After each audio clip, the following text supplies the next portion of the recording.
Walking Stick Library presents Skies Over Lubbock, Part 3, with your librarian hostess with the mostest, Eileen Kramer. And don't forget, you can catch this stream live on Twitch. Okay. Now let's look at what we don't see.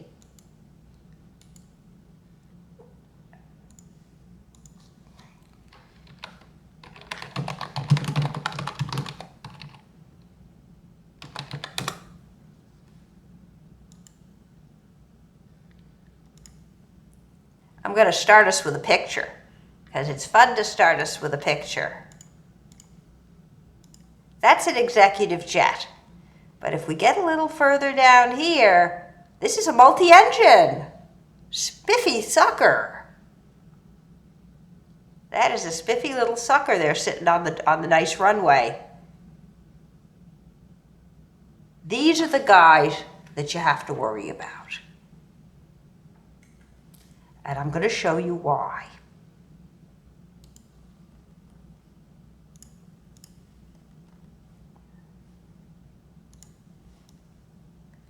And we're going to need to come over here where we have some space. What we're going to be looking at is what kind of fuel, I'm going to pull this guy over to where we can see him, this little guy uses. And what we want to do is a very basic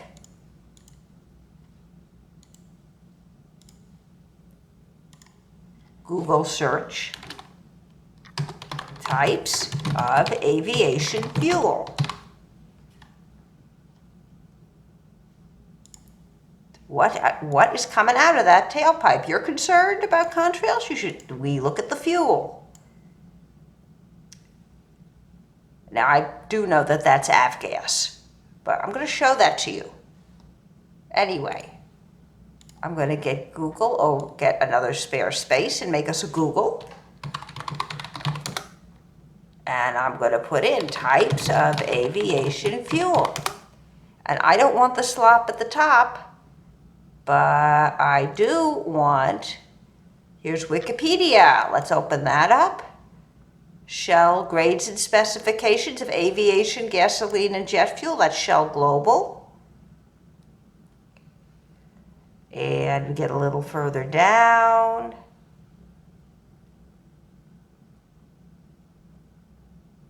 And we have the Pilot Institute types of avgas explained. Okay, aviation fuels are petroleum-based fuels or petroleum and synthetic fuel blends used to power aircraft. They have more stringent requirements than fuels used for ground use, such as heating and road transport. And the reason is that aircraft engines, if they don't work, you come out of the sky and go clunk, and you don't survive. And contain additives to enhance and maintain properties important to fuel performance and handling. They are kerosene-based JP8 and Jet 1. So jets run on kerosene. Those things that you see making the contrails are running on kerosene. That's the stuff they use in lanterns. And they are used in gas turbine-powered aircraft. So this includes your turboprops. So, I'm moving you. I'm going to write kerosene for jets and turboprops, which are powerful prop planes.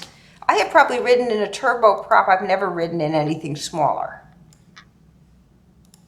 And I don't like to fly for a whole lot of reasons. They treat you like garbage. If I ride the bus, I get treated like a queen. I am a queen when I ride the bus. I'm garbage when I ride the plane. I mean, when you ride the bus, all right, the bus, sometimes buses get cut, they get delayed in traffic, you don't make your transfers, but the drivers treat me like a queen. And the people in the station treat me like a queen. I come in with my pre-purchase ticket, and I come in with my bag of goodies and my book, and I fit nicely in the seat because I'm 5'3" in my stocking feet, and I can carry anything I like. I have even at times carried a big knife because I had a cake and I needed a knife to cut the cake. They treat you like a human being. On the planes, they're fussy about what you bring. They look through your stuff. They treat you like garbage and cattle. For the same, and you spend hours sitting in the airport waiting. You spend a lot less. Unless something bad happens or you've got a long transfer, you don't spend a lot of time in the bus station. And if you do, you can go out for a walk, go see the city, come back. You can't really do that in an airport. So you get treated way better on the bus. Okay, so kerosene is for jets and turboprops. Now, our little friend here, is not a turboprop. Maybe it's a turboprop. This is a multi-engine prop of some kind. I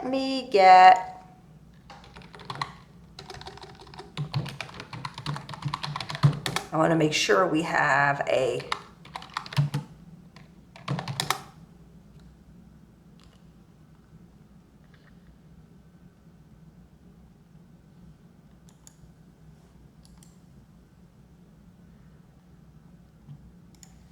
Okay, I'm going to bring him back here. This is a Piper Cub. This is very much a piston engine aircraft. This is a single engine. This is just sort of classic, just the one I know, so we're using it. This guy does not use kerosene. So we're all on the same point. Piston engine aircraft use leaded gasoline. Those with diesel engines may use jet fuel or kerosene. And what's one? Skybrary Aviation Safety. Okay. By 2012, all aircraft operated by the U.S. Air Force have been certified to use a 50-50 blend of kerosene and synthetic fuel derived from coal or natural gas to stabilize the cost of fuel. Conventional aviation fuels. And jet fuel is a clear, straw-colored fuel based on either unleaded kerosene, Jet A1, or naphtha kerosene blend Jet B, similar to diesel fuel. It can be used in either compression ignition or in turbine engines.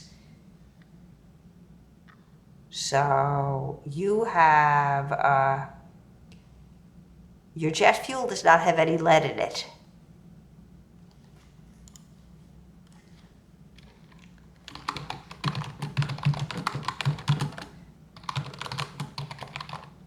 Aviation,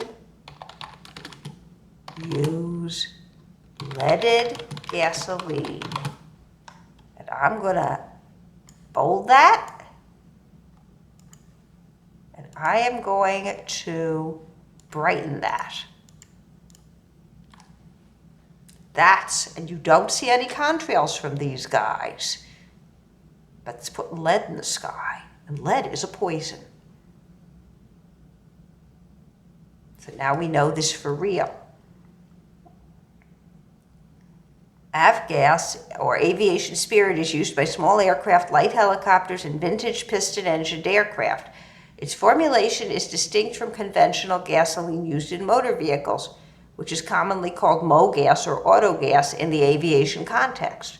Although it comes in many different grades, its octane ratings are generally well higher than those of motor gasoline, because an aircraft engine needs a lot of octane, a lot of power. Okay, and here we have it again. And this is from Shell that sells it. And there's avgas 100, 130, which is leaded. This is avgas low lead, which is mostly what they sell. And this is UL 91 and 94. This is unleaded avgas, but most places don't sell it. And you can see what they do. And here we have TS1. Now, in different parts of the world, they use different ones.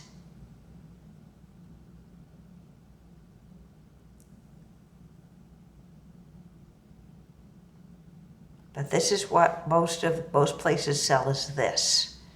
And you can see that over here if we look at the avfuel dealer over here at your ClearTech, right here in your Lubbock, Texas.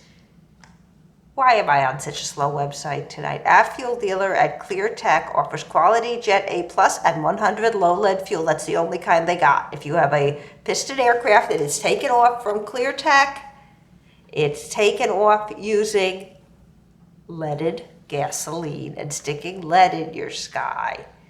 And you'll see it's a lot more expensive than regular gasoline. So we got a problem here, folks.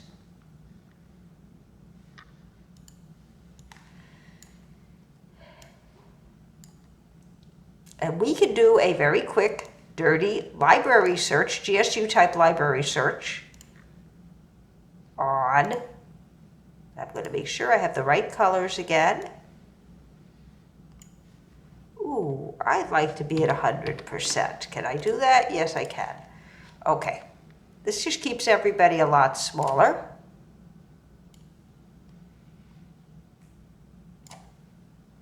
And I'm going to make this, I'm going to get out of talking pilot lingo and go back to talking human lingo. We are going to be looking at for lead. And we're going to call it aviation fuel. And yes, we know the real name is avGas.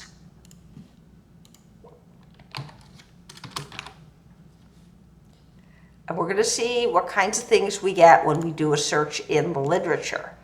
Because my guess is people are concerned about what the heck this does to health and what the heck it does to the environment. Now, we could do a whole nother set of sticky notes on that, but this is a sloppy search.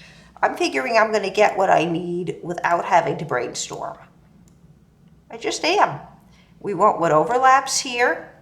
This time we really do have to use the and because we're going to be using Georgia State University's library, to which I have access. Remember, this guy, it means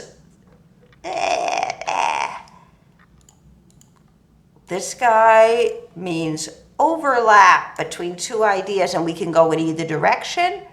I am going to go get us, hello, I'm going to go get us Google again and go get us GSU library. And we're going to do, I hate this. I hate when it groups it. This is Firefox, folks, with a lot of customization. That's my theme. It's called Durians. Aviation fuel and lead. That's all. This is a big box. This is called the Discover box.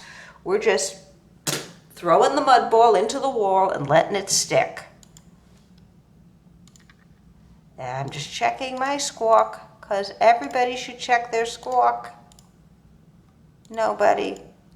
Okay. Go again, folks.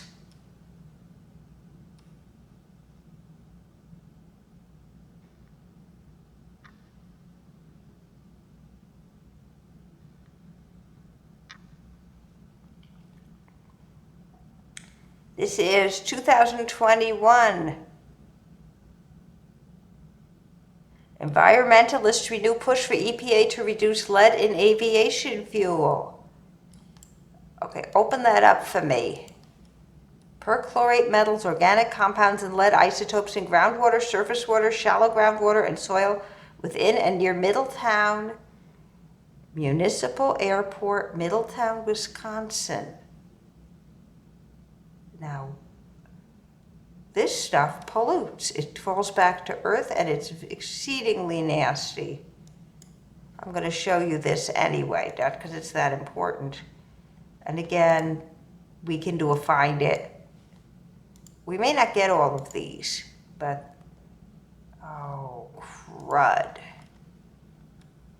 Environmentalists renew push for EPA to reduce lead in aviation fuel. I'm going to grab this title and paste it in. This is called I Don't Want to Talk to You by ProQuest. Here you go. And this is 2021. We can just get the full text here. And it says here, environmentalists are reviving their years-long push for the EPA to regulate leaded general aviation fuel, avgas, used for piston engine aircraft, the largest remaining source of U.S. lead emissions after the Obama administration punted the request and the Trump EPA declined to act. In August 24th, petition groups, including Friends of the Earth, represented by Earth Justice, again asked the EPA to make an endangerment finding under Section 231. This would trigger regulation of fuel and could eventually allow a phase out of lead in aviation fuel, similar to the elimination of lead in gasoline. Okay, perchlorate, which is ClO4, I believe, metals, organic compounds, which are not nice organic compounds, they're aromatic, and lead isotopes in groundwater and surface water. This is only available via interlibrary loan, so we clunked. Let's go back the way we came. A little more here, a little more here.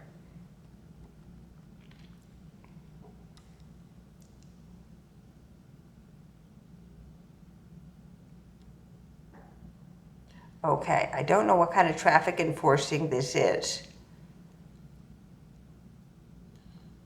I want air traffic enforcing. Science and science-based tools to address persistent hazardous exposures to lead.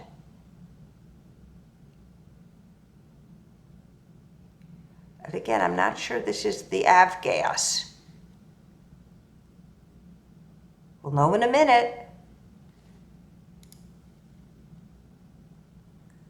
National Environmental Health Association strives to produce up-to-date, relevant environmental health in the profession. In pursuit of these goals, the Office of Research Development, ORD, within the U.S. Environmental Protection Agency, and a lot of this has been gutted, to address remaining U.S. lead exposure issues in our country, U.S. EPA 2021 developed a strategy to reduce lead exposures and disparities in U.S. communities, set goals for all of us, of U.S. EPA and whole of U.S. government plan to strengthen public health protections, identifying high lead exposure locations.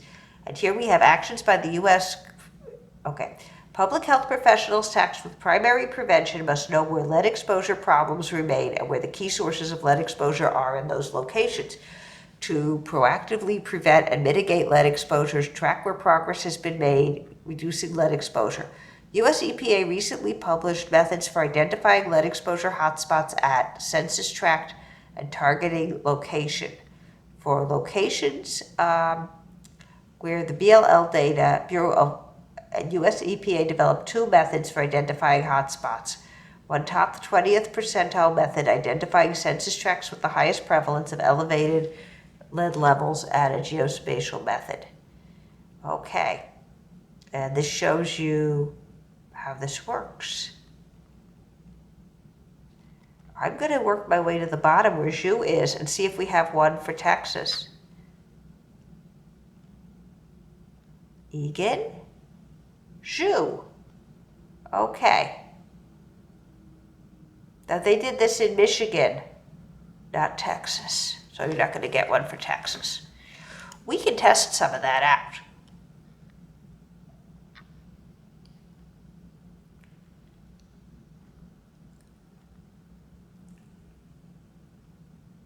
The association between childhood lead levels and proximity to airports in Colorado.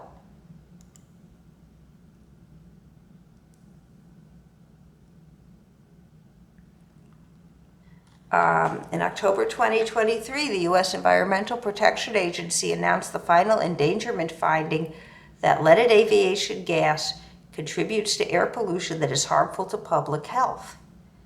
The study evaluates evidence for a link between living in proximity to airports and children's blood levels in Colorado. And let's get to, I want to see if they have a copy of that.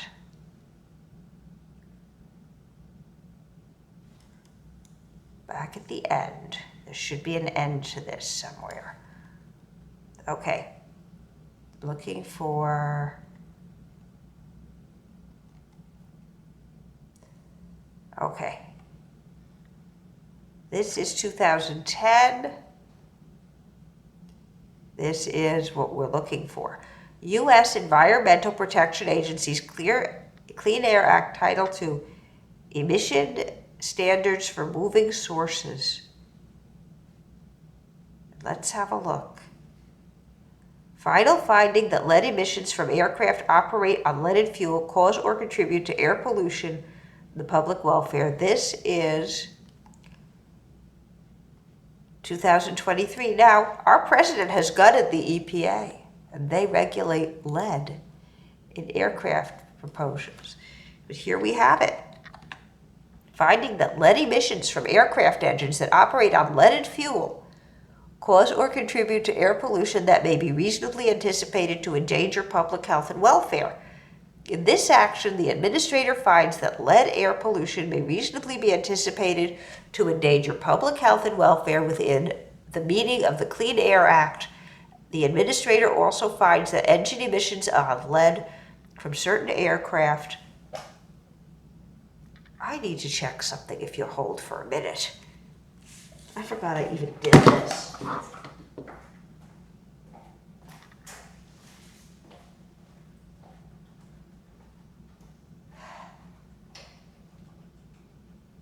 we go. That's what we need.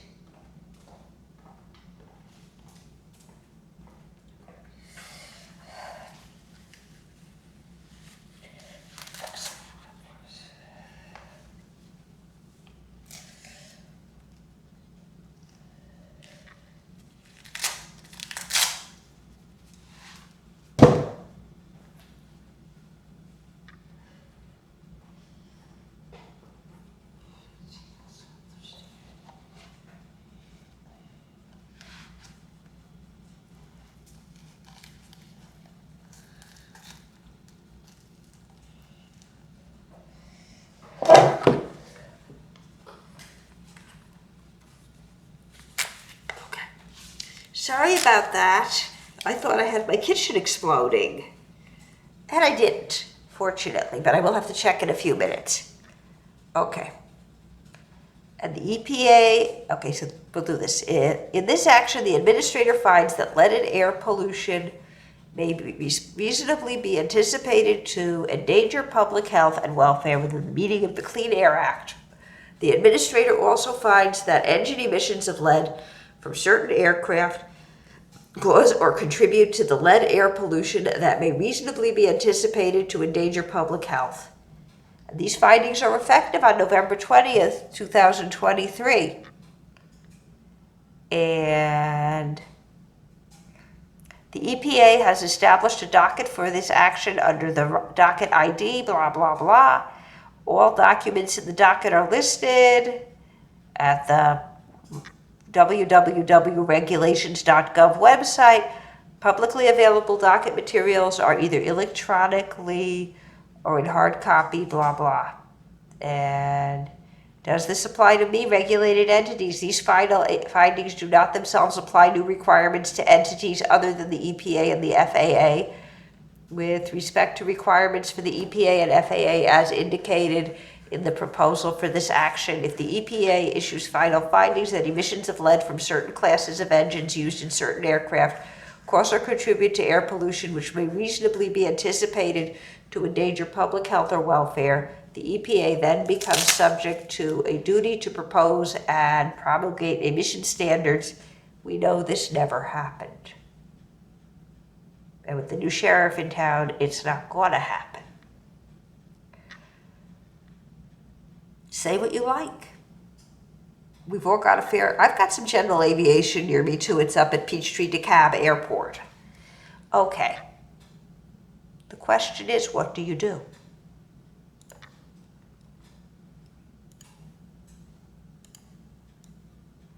Well, one of the first things you're going to want to do is look at your air quality, both from the particulates and from the lead. We can do that very easily. That's another very easy one. That is a Google search. Starts life as a Google search.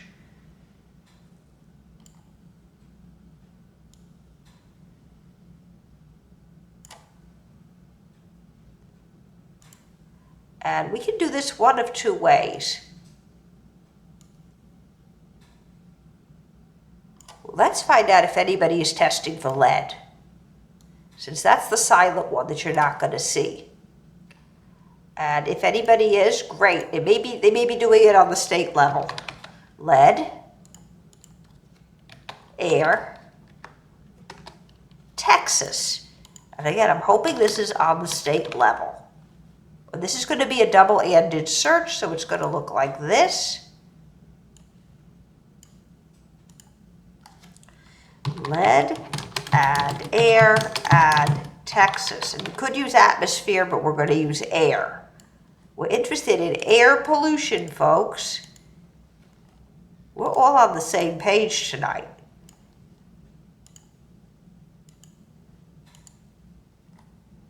We really are. Okay, we can do that. We could also do an air quality in Texas or air pollution in Texas search. That's your other option here. We're going to want what's in here, this little area right in here. Okay, lead and air and Texas. Let's run Google again. I'm going to put it over here. And Google really is your best friend. Lead, add, air, add, Texas. Is anybody testing? Ooh, Texas Commission on Environmental Quality, controlling lead pollution. Okay. And lead is nasty, we know that. And the latest update was April 7th, 2025, Texas Commission on Environmental Quality. Okay. And we have proposed Collin County second 10-year maintenance, Collin County compliance, Collin County, proposed Collin County, EPA designates parts of Collin County National Lead Ambient Air Quality Standards. Okay, I don't have anything for Lubbock County. Ouch, let's try this. Controlling lead pollution. Okay. And this is again, I don't know if the EPA stuff has rotted. Let's go see. No, they're still here, thank God. But this is your basic one. Okay, all counties in Texas currently meet national ambient air qualities for lead. Ambient air quality for lead. So you don't have that bad an issue in Lubbock County, apparently. But if anybody's monitoring it, I'd like to know. So we're going to go back, temporarily take out Texas, put in Lubbock County.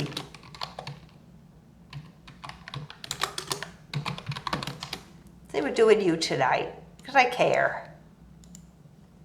Okay, we're going to do Lubbock County and see if we do any better.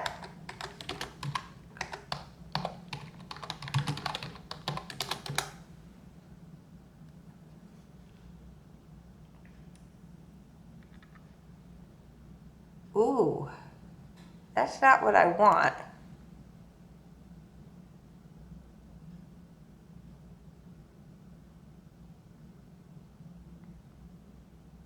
Okay, Lubbock, Texas Air Quality Index, AccuWeather. That's a good one. And it looks like you really don't have a big, but this is a useful thing in and of itself. I'm going to give you this one. You could look for air quality in any number of places. So, looks like you don't have a major issue with it, though it's something you want to keep an eye on if you are living in Lubbock, Texas. I'm going to put a background on you here. and Control-Shift-V. This is what we'd be doing. You'd be going to AccuWeather.com and looking for air quality in Lubbock, Texas. And most likely, if I were doing this, I'd go to AccuWeather and I would type in air quality, Lubbock, Texas. And this is one you want to monitor.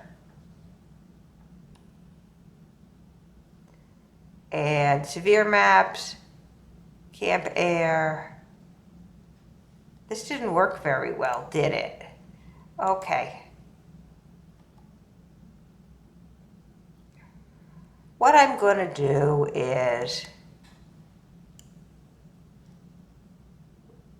copy this down here for you to make it easier to read.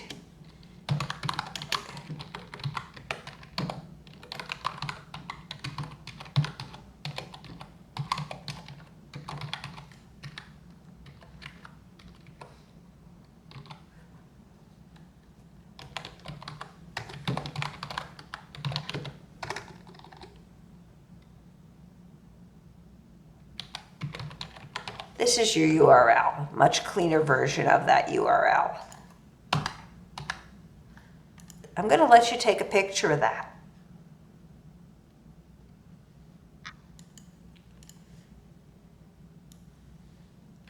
And I'm going to copy that and paste it in because I think you'll be a lot happier if we do that. This doesn't work very well. Let's get you a better one. I want one you're going to be able to reproduce easily. So what we want to do is do a very different search, much simpler search.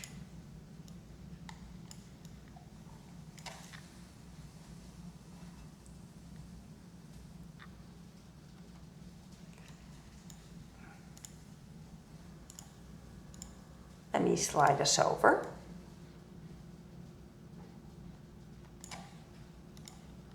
You're going to need that dark green pen again very quickly. And what we are looking for is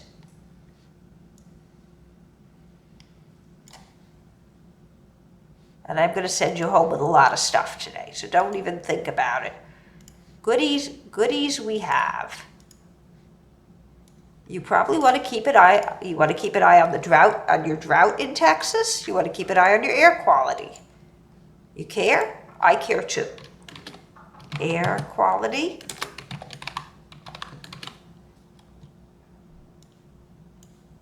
And you want Lubbock, Texas. And we're just going to run it. But this is one of the simpler ones we can run with an and. Run it on Google.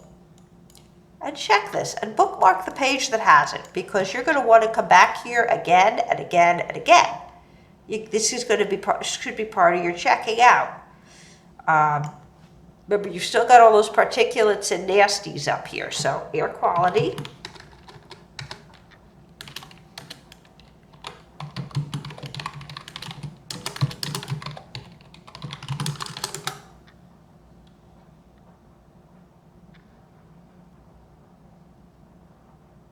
This is IQ Air, AccuWeather, Air Pollution in Lubbock, Real-Time Air Quality Index, the Weather Channel. Lots of places have this. Weather Underground, today's Texas air quality forecast right from your own state.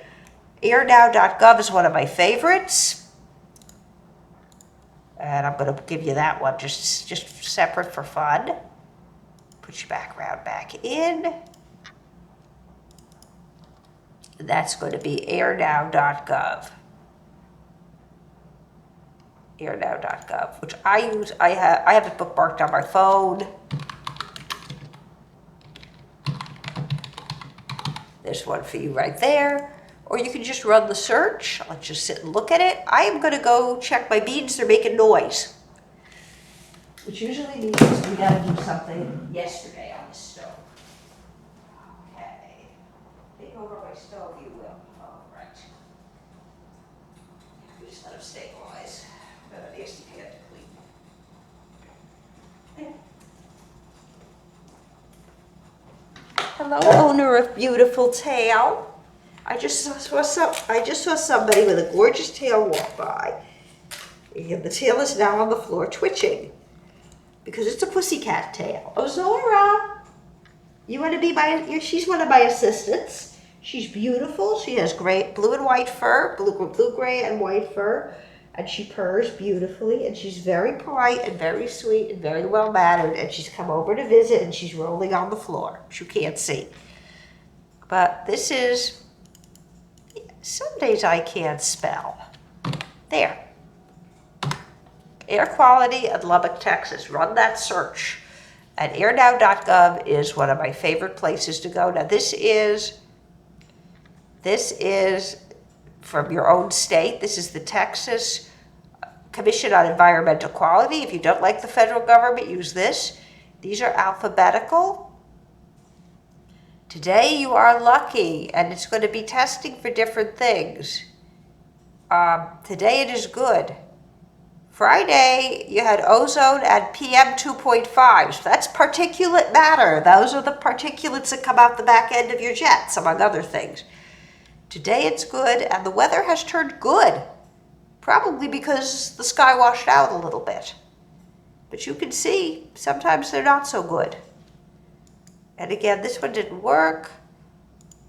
This one here, I like airnow.gov. I use it myself. And again, you can check each city. You can see El Paso's having some real trouble. Lubbock is not. And the current AQI is 57. You're kind of in the middle-ish. Dallas, Fort Worth, El Paso, Laredo, Lubbock. The higher the number, the more the problems. And you'll see that today's forecast was hot. They'll tell you what's the problem is. In this case, it's particulates in Brownsville, Laredo, Lubbock. It's particulates, and you're only moderate. You're at 57. As the numbers go up, it gets worse. So AirNow is really good, and you can see how this works. So this is something you're going to want to keep looking at. And you can see as you get further towards the southwest part of the state, they have a lot of problems with the drought. So you can see it on the state. I'm a big fan of airnow.gov. So that's one way you can check on your air quality. Something I would be checking on. Apparently you don't have a huge lead issue, but you should be checking your air quality for particulates, primarily. Dust and aircraft and aircraft exhaust from your jet planes. The other thing you might want to be doing is getting your soil tested for lead. You're 8 miles out from the airport. Let's get some more space here. I'm going to go up to 100. We're just going to do it down here. And we're going to set up another one of these. And this time, where can I get my soil tested for lead in Texas? In New York, you can take it to Cooperative Extension. I assume there's a Cooperative Extension in Texas as well. Okay. Let me, I'm going to check my chatter again. Okay, let me check over here.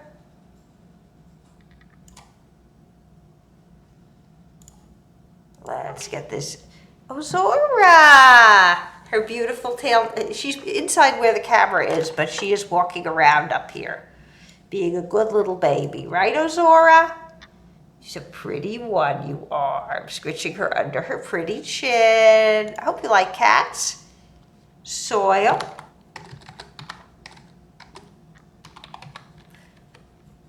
I want to get lead done. I want to check for lead. I want lead testing.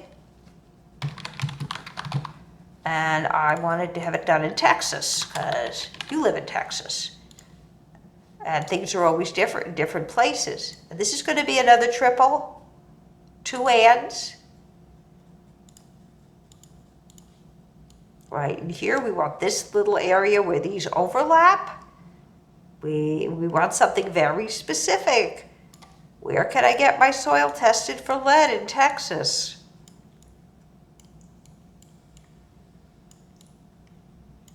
Because lead has a way of accumulating in the soil. It's nasty stuff.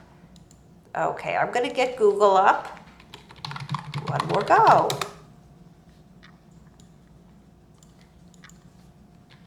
Soil and lead testing and Texas.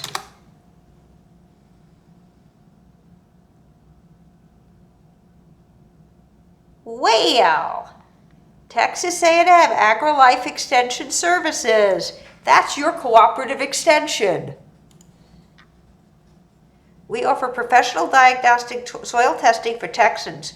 We teach how to collect samples to test as well, and how to interpret and evaluate the results. Okay, it involves, you could do this with different nutrients, for other things, soil, water, and forage testing, soil analysis. Okay. Soil testing, so they do it, but how do we test? Okay, it's got a soil, water, and forage testing website.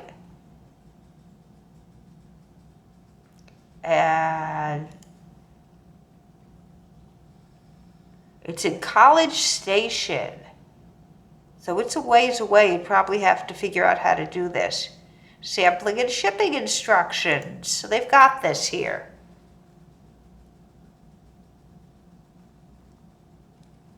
So these are the people you want to get in touch with. They'll do it for a minimum price. Let's check the facts. Payment questions. Okay.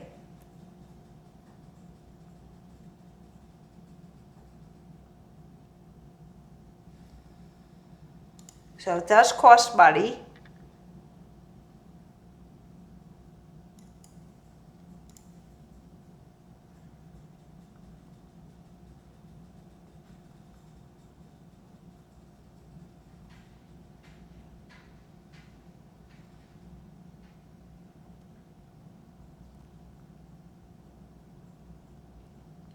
And they have lots of these. Apparently, this is going to tell you how to get it done. If not this lab, where? Other labs. So this is going to give you some info on how to get it done. I would consider testing the soil around my house for lead if I were really concerned.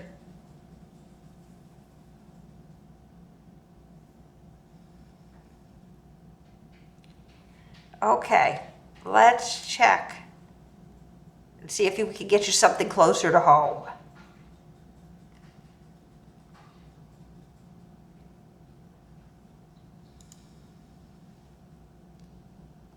All right, there really is only one. Okay, I don't really want a soil analysis for individual homeowners and landscapers.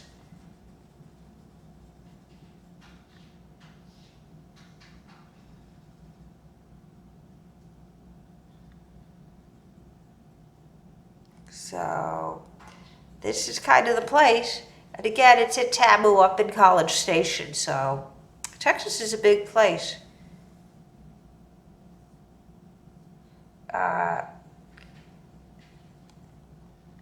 Looking for soil solutions in your county. Okay, county offices. What do I, okay, and I want to go to L for Lubbock. So this is your county office here in Lubbock. Let's see if we do any better this way.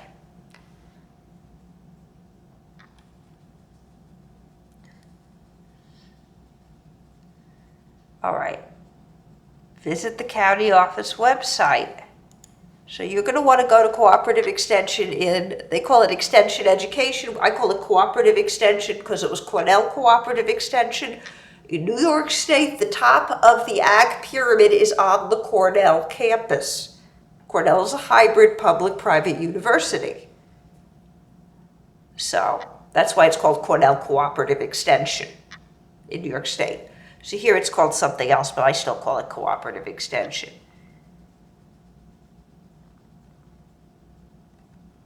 They have program areas. And these would be the people you want to get in touch with. So I'm going to paste this in for you and let you have a look. You want to get to your county, you want to get to your cooperative extension office. And I'm going to make sure we have a background here.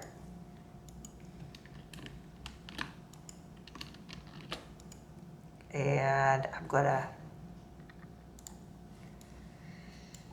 that's who you want to do. And I'm going to give you a couple minutes. And I'm going to check my stove and see if my hot water has stabilized for my beans. They nearly took over the stove, poor beans. Okay.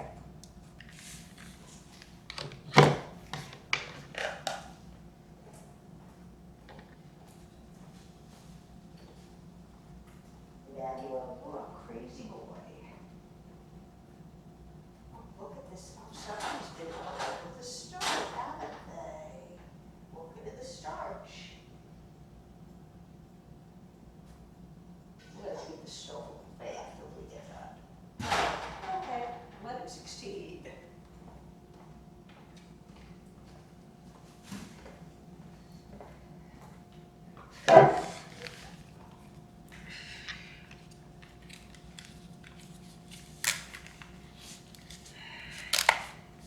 This house smells of burnt starch, and of course, Emmanuel, my other cat, had to track it all over the stove. The beans did overflow.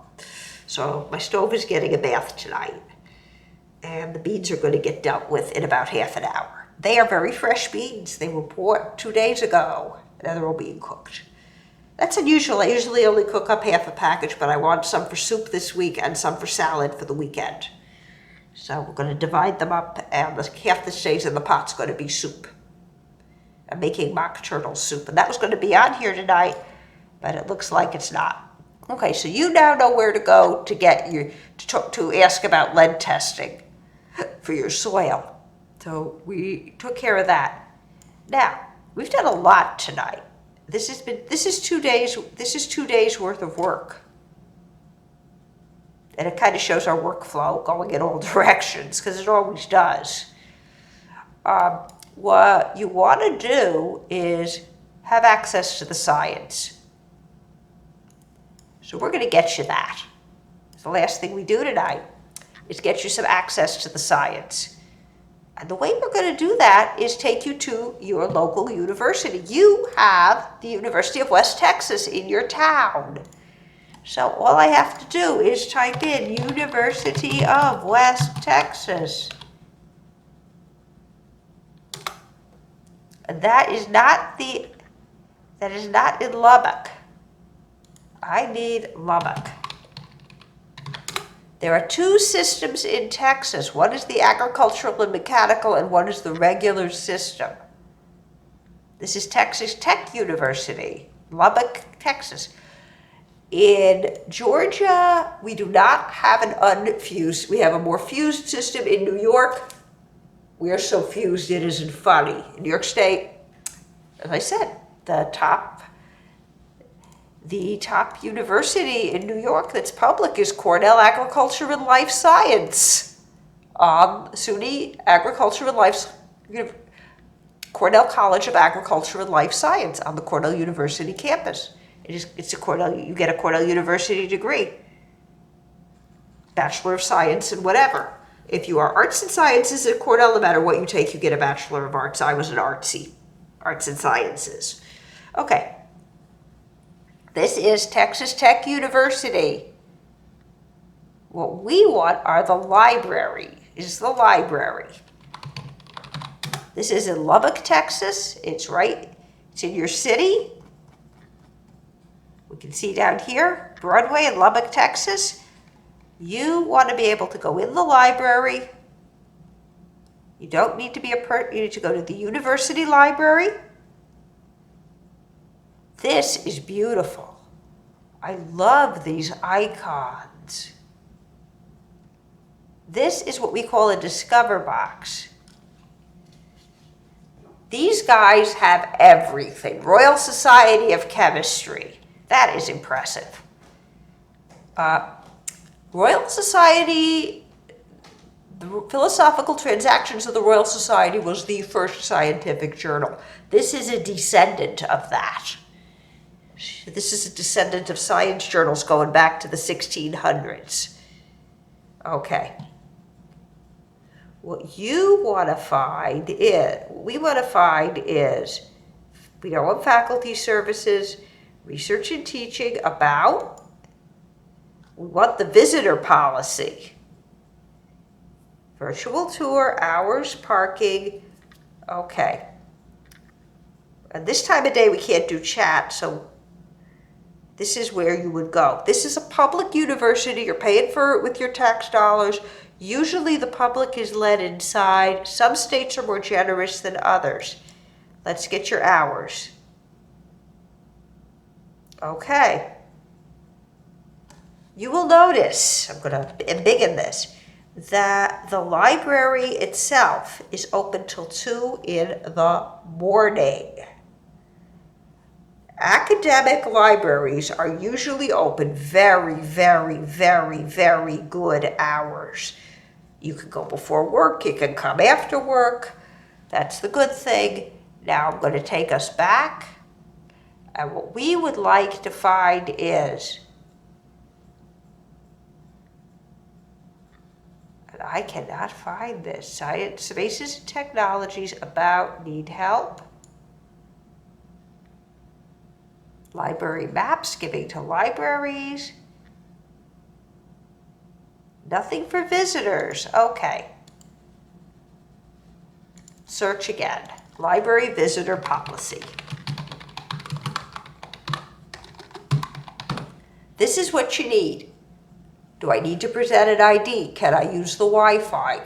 Are there visitor computers? The only way you're going to get access to the goods if you are not a student or faculty or a retiree or an alum in a place like this is to get in, walk through that door. You got to not be afraid. Policies administration about the library, borrowing policies.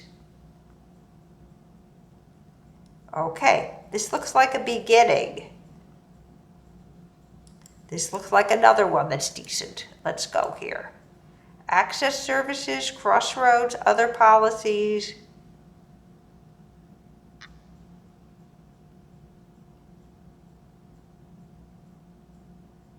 Okay.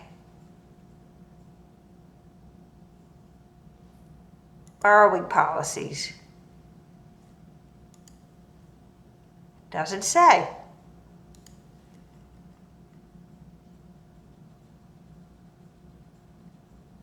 Okay. Crossroads Recording Studio, digital publication, solicitation policies, library maps, about the library. We'll try that. Okay.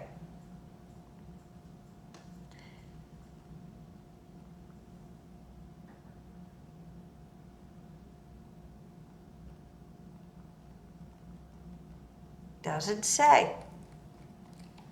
We can try library visitors. Try it again. Now, this doesn't always work.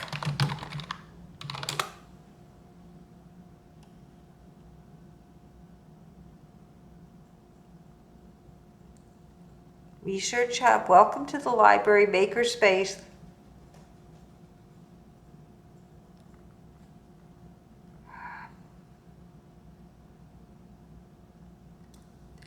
Okay, this happens sometimes, and it's annoying because this is like the best kept secret in the universe. I'm going to take us back to the library, university library. What you're going to want to do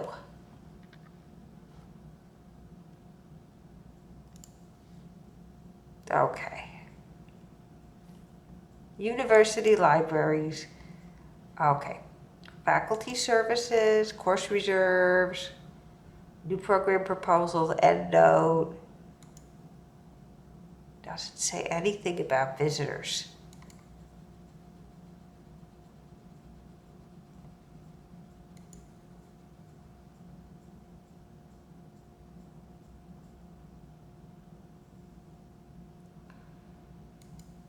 Okay, what you want to do during the day, not now, during the day is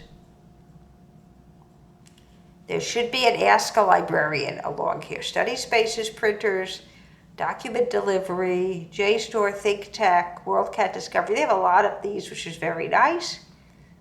Need space, follow us, computers, support us, news. There should be a need help over here. I'm going to try this. And this is what you use during the day is Ask a Librarian. And you're not going to be able to do it now, but you can do the live chat. Actually,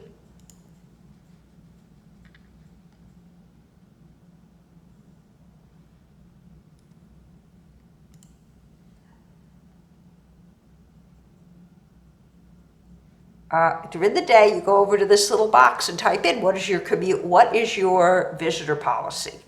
Can community people walk in the door? And ask about what computers you can use. Sometimes there are visitor computers. Sometimes there is guest Wi-Fi. What you will need is either a flash drive, a Google Drive, or a Dropbox account to keep your articles in. You will pretty much get full run of the joint as far as the databases are concerned. And that's the cool part of this is you will have access to a mind-blowing number of databases. If I go to W, you will have Web of Science. Wow, we have way more. This is set up very differently from us. I would go through the main gate over here for Web of Science. You would have access to, if you like this kind of stuff, IEEE Explore is another good one. Now, they have it as just the journals. We have the whole business. So you've got access to Medline. Go under M. What is Mango? Mango Languages. We don't have that. Medline Complete, which is very good. You would have access to, so you've got access to just about anything you could want here. This is I don't know if it's an R1 research library, but it's darn close. This is beautiful. So if you just have to ask, you just have to, I'm going to take us back to the library website for you. You just have to go over to Texas Tech University, search for the library, and ask about their visitor policies. And that will get you to anything we saw today, just about. And anything you might want to know. It's all there. And what you have to remember is that people doing scientific research want fame and fortune, so they're going to want to publish. They're going to want to get it out there. You're interested in geoengineering or solar atmospheric modification? Type it in, you'll get the articles. I'm demoing with GSU, Georgia State University, but you can go over to Texas Tech and duplicate anything I did. I'm serious. Thank you so much for watching. And don't forget, you can catch me live on Twitch.